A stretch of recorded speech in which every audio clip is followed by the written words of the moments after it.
কাকু চাবি, কাল থেকে মায়ের গাড়িটা নিয়ে যাব। কেন? গাছে ধাক্কা মেরে বনেটটা পুরো তুবড়ে ফেলেছি। লাগেনি তো তোমার? না মা, ড্রাইভার আঙ্কেলের মাথাটা একটু ঠুকে গেছে, ব্যান্ডেজ করিয়ে দিয়েছি। সুনীল দা, সাইন করানোর জন্য কাগজপত্রগুলো রেডি করে এনেছো তো? হ্যাঁ এই তো।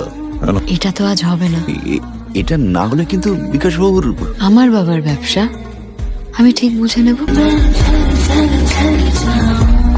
তো আজকে আমরা যেই বিষয়ে আলোচনা করব সেটা হচ্ছে মোগল স্থাপত্য এবং তার বিস্তার। তো শিল্প আমরা দেখে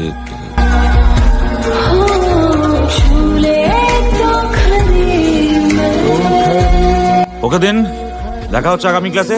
চলো, থ্যাংক ইউ। কিছু সমস্যা? কিছু হয়েছে? তোমার নাম কি? এ কি কাঁদছো কেন?